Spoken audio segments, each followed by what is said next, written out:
पाठशाला में आप सभी का स्वागत है। और आज हम लोग वैद्युत विद्रोह के कारण निरक्षीय स्थिति में वैद्युत क्षेत्र की तीव्रता के व्यंजक का निगमन करेंगे। और लास्ट वीडियो में हम लोगों ने अच्छी स्थिति के लिए निगमन पढ़ा था। अगर आप लोगों ने उस वीडियो को नहीं देखा है तो डिस्क्रिप्शन बॉक्स में जाकर के आप उस वीडियो को देख लीजिए या फिर आई बटन पे क्लिक करके आप उस वीडियो को देख सकते हैं। आज का टॉपिक हम स्टार्ट करते हैं। टॉपिक है वैद्युत विद्रोह के कारण निरक्षीय स्थिति में वैद्युत क्षेत्र की तीव्रता का व्यंजक, यानी वैद्युत क्षेत्र की तीव्रता का व्यंजक हमें प्राप्त करना है लेकिन निरक्षीय स्थिति में। अब आप अच्छी स्थिति का भी फिगर हम लोगों ने देखा था, उसमें इस दोनों आवेशों के अक्ष पर बिंदु P था और निरक्षीय स्थिति का आप फिगर देखिए, इनमें दोनों आवेशों के अक्ष पर बिंदु ना होकर के अलग बिंदु है P, इसलिए इसे क्या कहा जाएगा, निरक्षीय स्थिति में कहा जाएगा। अब अच्छी स्थिति और निरक्षीय स्थिति में क्या डिफरेंस आएगा। अच्छी स्थिति के लिए आपने देखा था कि यहीं पर बिंदु P लिया गया था और इसी में हम लोगों ने वैद्युत क्षेत्र की तीव्रता चेक की थी और दिशाएं लिखी थी। अब हम लोग इस फिगर के बारे में बात करते हैं। माना बिंदु A पर -q आवेश और B पर +q आवेश रखा है और इन दोनों के बीच की दूरी कितनी है, 2l है, यानी कि ये एक वैद्युत विद्रोह की रचना करते हैं। और वही हमारा टॉपिक भी था, तो ये वैद्युत विद्रोह की रचना करते हैं। हमारे पास यहाँ पर मध्य बिंदु कितना है, O है। इसी मध्य बिंदु O से r दूरी पर एक बिंदु क्या है, P है, और इसी बिंदु P पर निरक्षीय स्थिति में हमें वैद्युत क्षेत्र की तीव्रता ज्ञात करनी है। सबसे पहले हम लोगों ने क्या किया, ये दूरी L हमें पता ही थी, R हमने अलग से कंसीडर की है। फिर देखिए यहाँ पर POB एक त्रिभुज बन रहा है, POB ये एक समकोण त्रिभुज बन रहा है। समकोण त्रिभुज में ये एंगल कितना हो गया है, थीटा है। यहाँ पर ये दूरी R है, ये कितनी है, L है, तो हमें कर्ण चाहिए और कर्ण बराबर हमें पता है कि क्या होता है, निकाल लीजिए। कर्ण का स्क्वायर बराबर होता है लंब का स्क्वायर प्लस कितना, आधार का स्क्वायर। तो कर्ण हमारे पास कितना है, PB है, तो कितना हो जाएगा हमारे पास, PB का स्क्वायर इज इक्वल टू लंब कितना है, PO, यानी R स्क्वायर प्लस आधार कितना है, L, तो कितना हो जाएगा, L स्क्वायर हो जाएगा। यानी कि PB बराबर कितना हो जाएगा हमारा under root R square plus कितना, L स्क्वायर। और वही हमने यहाँ पर PB कितना लिखा है, R square plus L square. इसी प्रकार POA त्रिभुज के लिए भी ये कितनी दूरी हो जाएगी, R square plus L square. इसका मतलब है कि -q आवेश के बिंदु A जो है, AP की दूरी और PB की दूरी भी आपस में क्या है, बराबर है। तो चलिए हम लोग इसको शुरू करते हैं, इसके निगमन को।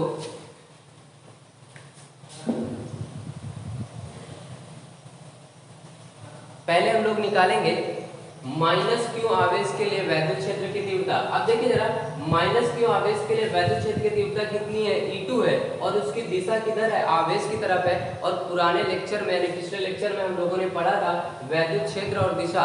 अगर आपने उसे नहीं देखा है तो आप डिस्क्रिप्शन बॉक्स में चेक करके आप उसे भी देख सकते हैं।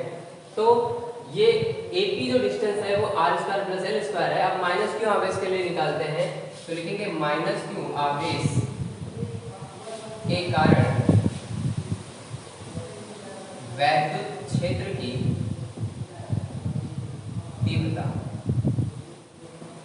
-q आवेश के लिए वैद्युत क्षेत्र की तीव्रता निकालेंगे तो उसे हमने कितना कंसीडर किया है, E2 कंसीडर किया है। तो E2 कितना हो जाएगा हमारे पास, 1/4 pi epsilon naught k into q upon कितना, दूरी ये है हमारे पास R square plus L square under root में है, और उसका भी क्या हो जाएगा, ये होल स्क्वायर है। तो होल स्क्वायर से अंडर रूट क्या हो जाएगा, कैंसिल हो जाएगा। तो E2 हमारे पास कितना आएगा, 1/4 pi epsilon naught k into q upon R square plus कितना, L स्क्वायर। ये हमारा समीकरण नंबर कितना बन गया है, 1 बन गया है। इसी प्रकार हम किसके लिए निकालेंगे, +q आवेश के लिए निकालेंगे। तो लिखेंगे इसी प्रकार +q आवेश के लिए वैद्युत क्षेत्र की तीव्रता। तो +q आवेश के लिए वैद्युत क्षेत्र की तीव्रता देखिए हमने कितनी ली है, E1। दिशा कहाँ पर है, बाहर की ओर है, क्योंकि प्लस चार्ज है तो इसकी दिशा कहाँ पर होती है, बाहर की ओर होती है। तो आप लिख लीजिए E1 is equal to 1/4 pi epsilon naught k into q upon R square plus कितना एल स्क्वायर इक्वेशन नंबर 2। इसे हमने डायरेक्ट क्यों लिख दिया है, इसलिए लिखा है क्योंकि पहला जैसा सिस्टम था वैसा ये भी होगा, इसलिए हमने इसको लिखा है R square plus L square. Clear है। अब एक बात देखिए जरा आप इस इक्वेशन दोनों को कि E1 और E2 दोनों के मान आपस में क्या है, बराबर है। अगर दोनों के मान बराबर हैं और परिणामी वैद्युत क्षेत्र की तीव्रता किस तरीके से कैलकुलेट की जानी है, तो उसके लिए देखिए हमने एक दूसरा फिगर भी यहाँ पर बनाया हुआ है।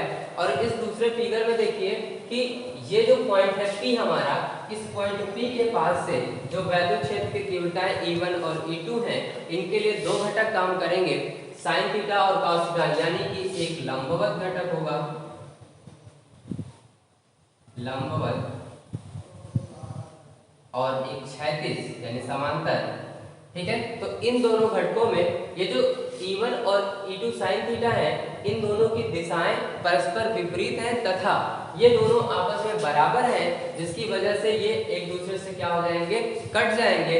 सिर्फ हमें वैद्युत क्षेत्र की तीव्रता क्या मिलेगी, इनके लिए मिलेगी, और परिणामी वैद्युत क्षेत्र की तीव्रता क्या होगी, E1 cos थीटा प्लस कितनी, E2 cos थीटा। तो लिखेंगे हम लोग परिणामी वैद्युत क्षेत्र की तीव्रता। तो हम लोग फिगर को हटा दे रहे हैं,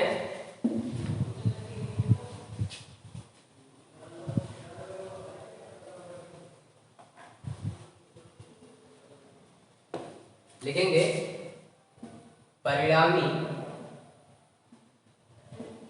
वैद्युत क्षेत्र की तीव्रता E equals to E1 cos theta plus E2 cos theta. चलिए वैल्यू रख दीजिए, दोनों की सेम ही है, तो 1/4 pi epsilon naught k into q upon r square plus l square plus का इनटू cos थीटा प्लस का 1/4 pi epsilon naught k into q upon r square plus l square into कितना cos theta. देखिए दोनों same है, add हो जाएंगे। अब इसको कर लीजिए, कितना आ जाएगा हमारे पास 2/4 पाई epsilon naught k into q upon r square plus l square into कितना आ जाएगा हमारे पास cos थीटा आ जाएगा। और देखिए वो जो त्रिभुज हमने बनाया था, कोई भी आप त्रिभुज ले लीजिए, चाहे POB ले लीजिए, चाहे POA ले लीजिए, ये बिंदु P था, ये O था, ये आपका B था, ये हमारी दूरी कितनी थी, L थी, ये कितनी थी, R थी, ये हमारा कितना निकला था, R square plus L square निकला था। तो अब यहाँ से हम क्या निकालेंगे, cos थीटा निकालेंगे, और cos थीटा बराबर हमें पता है क्या होता है, cos थीटा बराबर होता है आधार बटे कर्ण। तो आधार हमारा कितना है, L है, और कर्ण कितना है, R square plus L square है, यानी कि आ जाएगा L upon under root R square plus कितना L स्क्वायर, यानी cos थीटा की जो वैल्यू आएगी वो कितनी आएगी, L upon under root R square plus L square. उस वैल्यू को यहाँ पर आप क्या कर दीजिए, पुट कर दीजिए, तो क्या निकल के आएगा हमारे पास 2/4 पाई एप्सिलॉन नॉट k, q को भी साथ कर लीजिए तो 2q हो जाएगा, into 1/r square plus l square, और cos थीटा की वैल्यू कितनी है, l अपॉन दिस, तो l upon under root r square plus कितना हो जाएगा हमारे पास, ये l स्क्वायर हो जाएगा।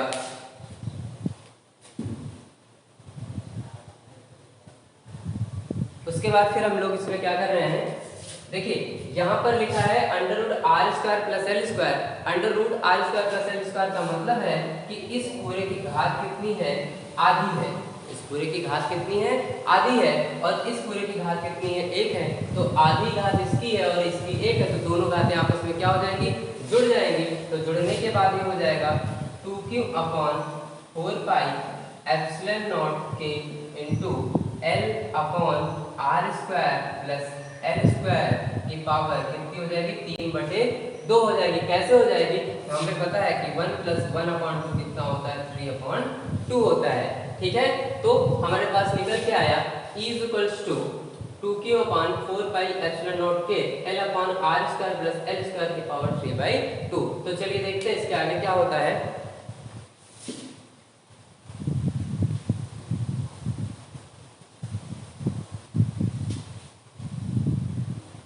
तो ये हमारा निकल आया है, इसको लिख लीजिए आप E = अब जरा ध्यान दीजिए 2QL क्या होता है, हमने पढ़ा था 2QL किसके बराबर होता है, P के बराबर। क्योंकि P इज इक्वल टू कितना होता है Q इंटू 2L, तो इस पूरे की जगह पर हम P रख सकते हैं, तो आप यहाँ पर P रख दीजिए, तो आ जाएगा P upon 4 pi epsilon naught K into कितना 1 upon R square plus L square की पावर कितनी है 3/2, पावर 3/2। लास्ट लेक्चर में हम लोगों ने देखा था कि चूंकि r की तुलना में l क्या होता है, बहुत ही छोटा होता है, तो लिखेंगे चूंकि r square is very very greater than l square, तो अगर r स्क्वायर l स्क्वायर से बड़ा है तो l स्क्वायर का पद छोड़ने पर, तो आप क्या करिए l स्क्वायर का पद आप छोड़ दीजिए, तो यहाँ से कितना बचेगा आपके पास 1p upon 4 pi epsilon naught k into 1 upon कितना बच रहा है, यहाँ से सिर्फ बचेगा r स्क्वायर का पावर कितनी है 3/2, तो ये 2 से ये 2 क्या हो जाएगा, कैंसिल हो जाएगा, तो हमारे पास e इज इक्वल टू आएगा 1 upon 4 pi epsilon naught k into p upon कितना r क्यूब। तो ये हमारे पास निरक्षीय स्थिति के लिए वैद्युत क्षेत्र की तीव्रता के लिए व्यंजक निकला E is equal to 1 upon 4 pi epsilon naught k p upon कितना r क्यूब। अब y या निर्वात के लिए k इज इक्वल टू आप 1 रख लीजिए, तो E कितना आ जाएगा 1 upon 4 pi epsilon naught k, sorry k की वैल्यू कितनी हो गई 1 हो गई, तो 1 upon 4 pi epsilon naught into p upon कितना हो जाएगा r क्यूब हो जाएगा।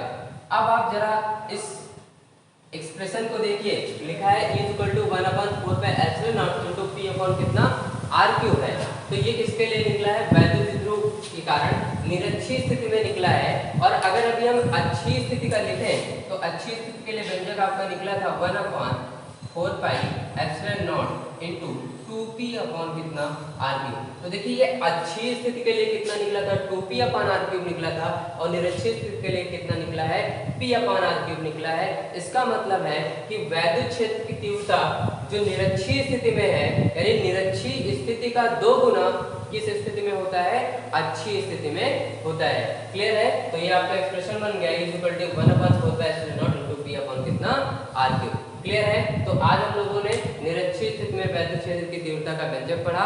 नेक्स्ट डे हम लोग नया टॉपिक लेंगे, ठीक है। अगर आपको ये वीडियो पसंद आई है तो आप इसे लाइक कीजिए, ज़्यादा से ज़्यादा शेयर कीजिए, और अगर आप इस चैनल पर नए आए हैं तो सब्सक्राइब करके बेल आइकन को दबाना ना भूलें।